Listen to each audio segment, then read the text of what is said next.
So every now and then, a guy gets a computer that comes into the garage, and the customer kind of wants a miracle. They are given these old computers, and they figured, hey, it's a computer and it can play games. Can you make this play games? Any computer can play games, but the real question is, can it play modern games? Or can it really play games that are actually worthwhile? And there are a couple of red flags that we look at that just tell us this might require a little money or effort. The customer gives you the old story that this was given to them and a friend of theirs just gave it to them, and that years ago it was the best gaming computer out there.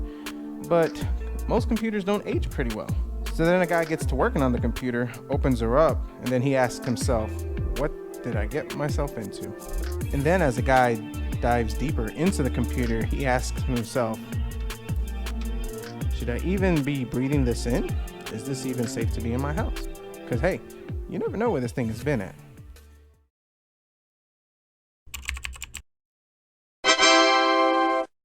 So this came into a garage. A buddy of mine brought this in and said, hey, this computer about 10 years ago, they paid good money for it. Well, the person who gave it to him, and this was a top-notch gaming computer. My son doesn't really want to get into some super duper heavy duty games to play, but he wants to play some Fortnite, Roblox, and he was told it just needs a hard drive and he should be good to go.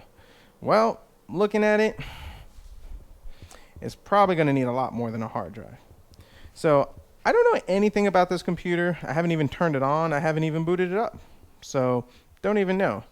But just taking a quick peek at it, that Zalman heatsink tells me it's possibly a Socket 775 Intel Core 2 Duo. We got an EVGA motherboard, which I really like those motherboards. They're just really cool motherboards. And then we start looking at the other red flags. So let's start with the back. I mean, yes, you got a TX 750 watt from Corsair. Don't know much about it outside of that. But then you look over here, and yep, only display ports. In my experience, if you see only display ports, typically it's a very older generation graphics card. So has a sound card on here, which is quite weird considering that these 7.1s, I believe, or 6.1s, whatever it was, are actually pretty decent sound cards. So yeah, and it has an Ethernet card, which ain't a big deal. I mean, some people just wanted to upgrade it, but this also had a good Ethernet card. So I don't know what's going on there. As we look inside, oh my gosh, the dirt is intense and it intensifies, and yeah, so pretty dusty. So we're gonna have to blow that off and probably wear a hazmat suit just to make sure we ain't get nothing cruddy in the lungs. Next thing we got to look at is the hard drive. That's right, a hard drive, not even a solid state drive. And for some reason, yeah, all right, has Molex and SATA. So my next question is, does this power supply have SATA? I think I see some SATA, so there might be some hope for us.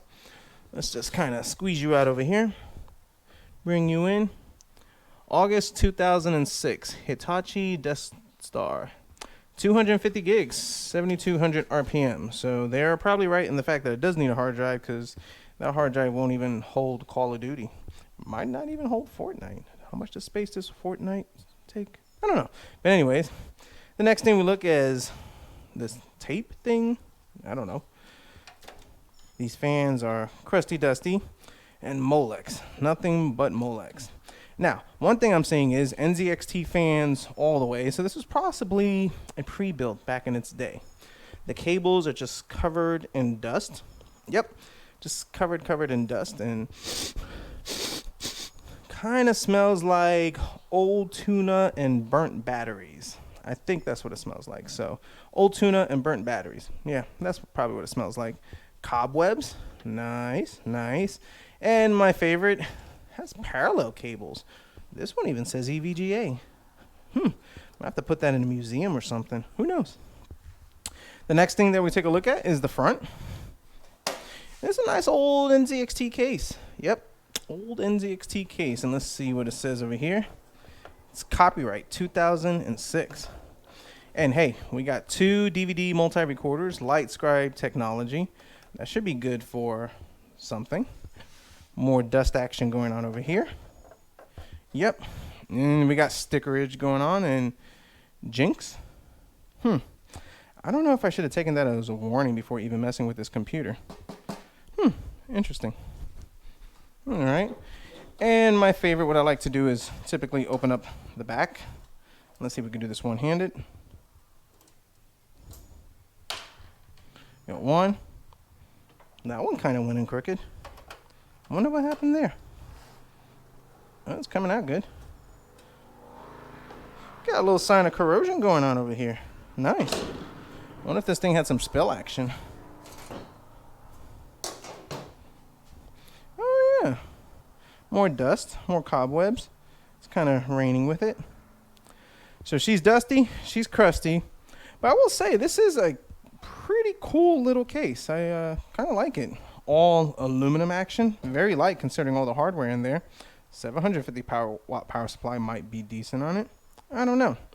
So what we're going to do is we're going to dust it off, get all the dust and crap bunnies off of it, try to clean it up best we can, and let's fire it up and see what it does. So let's get to cleaning. All right. I like to use my X-Power Data Vac, and let's give it a whirl.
So now something that I like to do, I just take one of these brushes. You can get them like real cheap, and just kind of dust everything off a little bit, We already blew most of the stuff off, and, just kind of dust it and just make it a little better.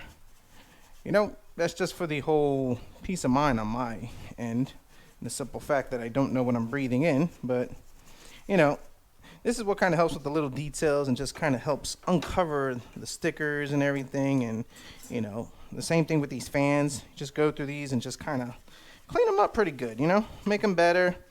Will we use these fans? I don't know. I don't know how far we're going to go with this build. I guess it just depends on what we have. I know it's probably going to be at least a socket 775.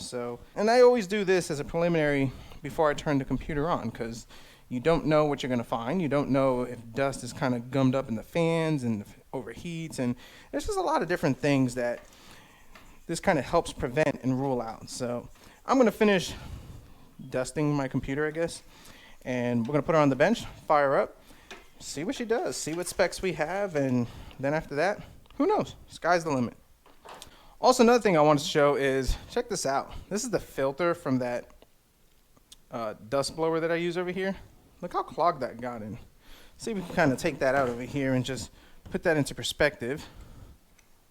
I mean, just this amount of dust that came from this computer that's got sucked up in the intake over here, it's pretty gnarly.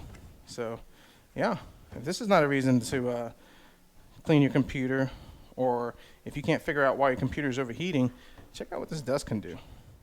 So we got cleaned up. Had to find me a good old DVI adapter to VGA. Good thing I keep those things on hand. So let's go ahead, turn this thing on, and see what it does. Probably need to flick the switch. There we go. All right, let's see what we got. Let's go into the BIOS. That way we get an idea of what kind of chip we got over here. Oh, she's loud. She's like a jet engine right now.